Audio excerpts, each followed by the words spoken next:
Good morning and welcome to the Brick by Brick podcast with Ronald Pauleus, where we dive into the principles woven throughout our world that will help us build a life worth living brick by brick. This week is a special week. My friend from Bible college, good friend, we've kept in contact after. He's getting married, and he's asked me actually to share a devotional, the challenge to the bride at his wedding. So it'll be my first wedding to share something like that at. So I'm super excited, super stoked. And so I got to thinking, the gears started to go in my head. What could I share that would be of benefit, of value to him and his future bride, him and his bride on this day? And so the title of this podcast is Built to Last. I want to extrapolate from marriage and weddings some ideas, thoughts, things that it teaches us about commitment, vision, and building together. The wedding ceremony is one thing. A lot of people plan and prepare for the wedding ceremony. They put in a lot of money, thousands of dollars. My wife and I, we did not go into debt for our wedding, but we know there are several people who do, and they're 30,000, 40, 50,000 on one day, and they go into that marriage with a burden, financial burden. A lot of people plan just for the wedding. A lot of people don't plan for the marriage. And it is vital that you plan for the marriage. You want to know a hack, a life hack? Marry right. Marry right. If you marry the right person, one who shares the same values as you, one who is a thinker and can communicate with you, you can communicate together, you can sharpen each other, you can challenge each other. Both of you are striving towards goals, whether that's my wife wants to be a stay-at-home mom, she is a stay-at-home mom, and we are growing our family, and she has goals for that. She wants to be homesteading. She's started a garden in the back, and my 16-month-old is in the back with mom. We have little chickens, hens, chickies, and where Ava's learning to feed them and be gentle and kind to them. She has goals in the sphere that she's in as a stay-at-home mom. I have goals as an entrepreneur to provide for my family, to give to my family so that they can have exactly what's needed. And so you want to make sure you marry someone who has goals, who values goals, and is thinking about that. Built to last. A lot of people don't realize that if you marry the wrong person, your life will be a roller coaster. The emotions they'll take you through, and if they're cheating on you, if they were just in it to have all the feelings and now the feelings are gone, or it's a bad day and they're not really committed so many things that happen. And if you marry wrong, you will feel the pain of that. And so marry right. That's the life hack right there. And let's dig into ways marriage teaches us about commitment. I want to highlight that communication builds or breaks a home. John Maxwell says everything rises and falls on leadership. I say everything rises and falls on communication. There are so many times where I've miscommunicated to my wife, or I said something vaguely. She didn't understand what I meant, what I intended to say, what even was said.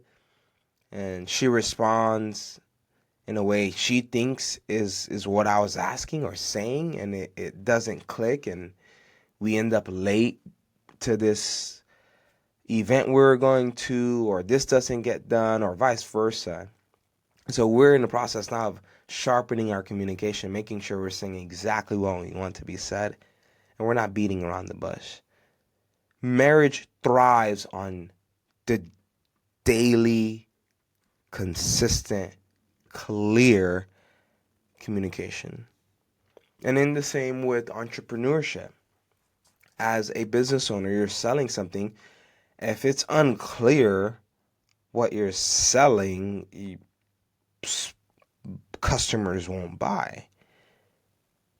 In a partnership, in an entrepreneur's partnership, if you're unclear of what you're wanting, where the business is going, your employees won't thrive. They'll find it to be a headache to work under you because they thought they were doing this and doing it well, but you wanted them to do something else, but it wasn't clear, and now they're getting fired or hurt or having a meeting with consequences because they didn't do what you unclearly told them about. Communication is key. It's what builds the foundation. It's what allows you to have something you can share and other people can execute from. So you want to make sure you're communicating clearly. The other thing from marriage I want to extrapolate is that a shared vision is non-negotiable. Specifically talking about partnerships. In marriage, two people must align with faith, finances, and their future. Where they're heading. If she wants to travel the world and move from place to place and stay at a place for 2 years max and move because she just wants to travel, and you want to have a little bit more stability and have your kids grow up and have childhood friends and friends they've known all their lives, they can say that's my day one and we've graduated and married a high school sweetheart. If that's the kind of lifestyle you want for your family, it's probably not the best to marry that girl who wants to travel and actually not have kids because it's too much of a headache and just enjoy her life going place to place, or vice versa. You have to have shared vision. It's non-negotiable, because what will happen is you'll just try to make it work. Oh, maybe we can still have the kids and just travel and be at places 2 years at a time and just make it work, and my kid will just have to deal with it. Well, when your 4-year-old has to move to the next place again, and you got to explain to them that they won't be seeing Johnny anymore, and their best friend Susan down the street is no longer someone they'll see again, your 4-year-old's heart is broken, and you say to yourself, oh, they'll just get over it. And at 6 years old, they are still broken.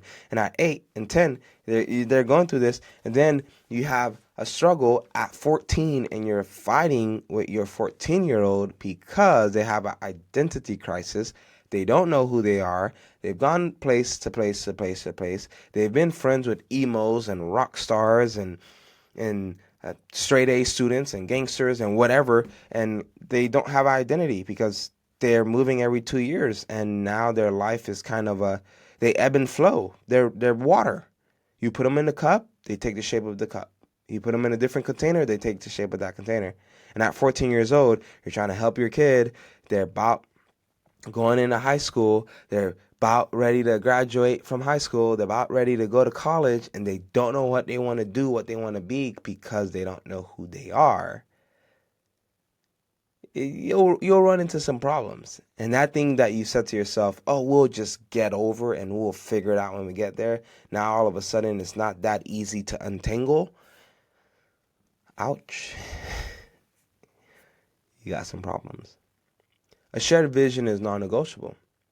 In the partnership world, this business partner thinks we need to acquire as many single family homes as possible.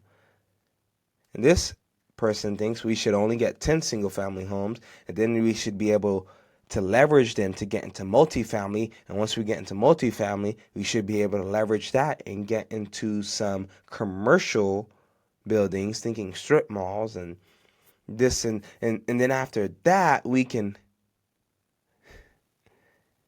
well, there's going to be some conflict because you guys will be in agreement up until you get to 10 single family homes. You want 90 more. He's ready to make a different decision and go a different route.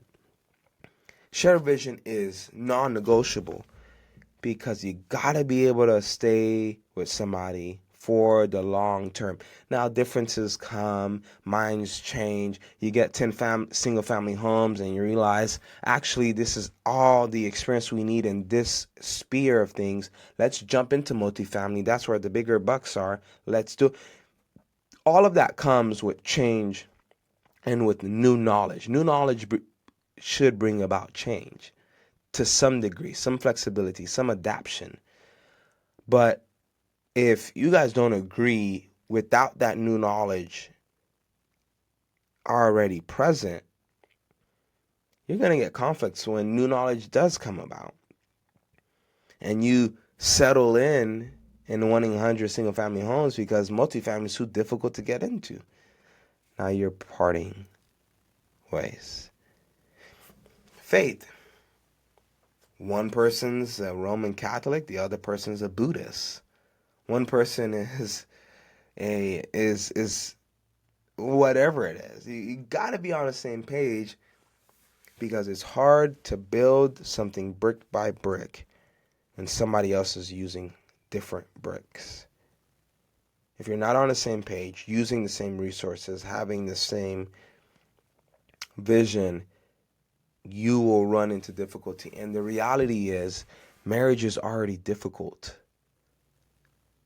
So you want to go into marriage agreeing as much as you can on as many things as you can. Joanna and I wanted we wanted her to be a stay-at-home mom. We wanted to homeschool. We wanted to, with new knowledge now, we want to homestead. That wasn't in the plans or in the vision before, but with new knowledge, you're like, actually, that would be fantastic. It'd teach our kids work ethic, taking care of something else outside of themselves, like animals, and so many valuable things there. But that's with new knowledge. If I didn't want my kids homeschooled and she was dreaming all of her life for her kids to be homeschooled, and we said, oh, we'll just figure it out. Now we got a 16-month-old.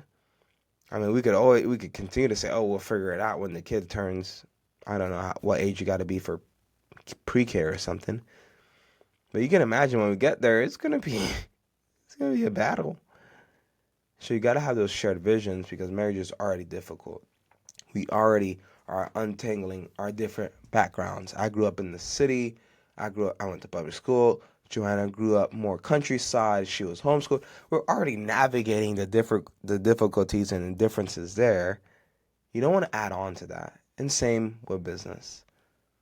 You want to make sure as much as possible you guys have a shared vision, you have shared goals, you bring different resources and skill sets to make it a partnership that takes off and goes further, but you want to at least be on the same page with the shared vision because what will happen is you'll run into difficulty and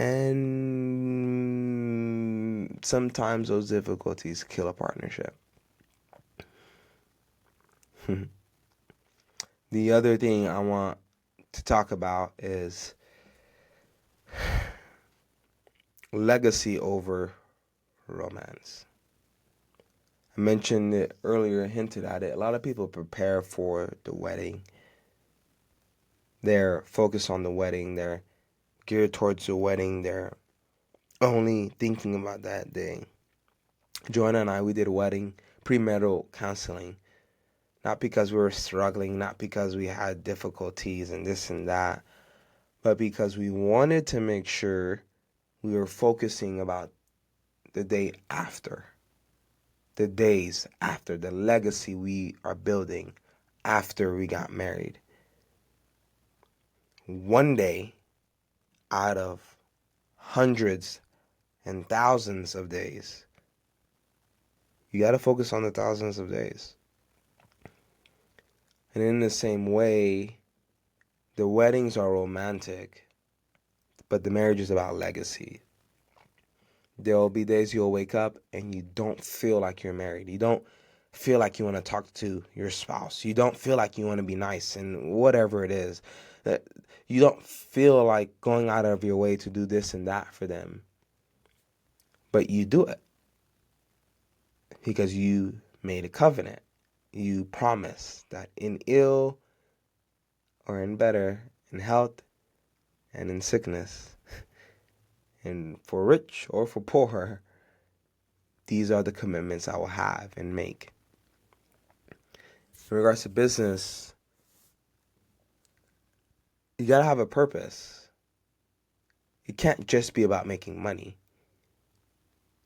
Whether that purpose is to provide for your family, whether that purpose is to influence and change hundreds of lives so that other people have knowledge to build the life worth living brick by brick for themselves. Whatever that purpose is, it has to be more than just making money, because what will happen is you will make the money and then you will hate it because it is so empty. Or you won't be making the money and you will quit on something you could make money on, but because you didn't have a purpose, you didn't have a goal you were aiming towards, you just gave up. People who only aim and focus on the wedding day have great difficulty because they're focused on this romance, this romantic, this Hollywood day, this day they've pumped in $40,000-$50,000 for, and they don't realize they need to invest more than $40,000 and $50,000 for several years, over several decades, for several days to have a marriage and not just a wedding.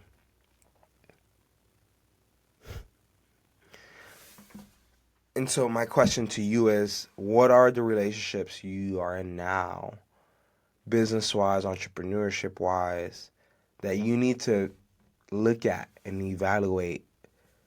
Okay, is this a long-term thing? And if it is, are we on the same page? And if you're single, marry right. Ask the hard questions. Don't just focus on the favorite color and the right feelings you have that this person makes you feel, etc. Don't focus on that.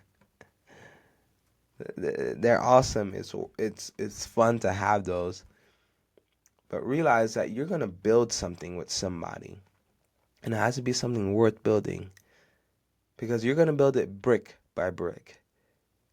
And if you're using different bricks, it's going to be extremely difficult. So, marriage built to last. Commitment, vision, and building together. Build a life worth living.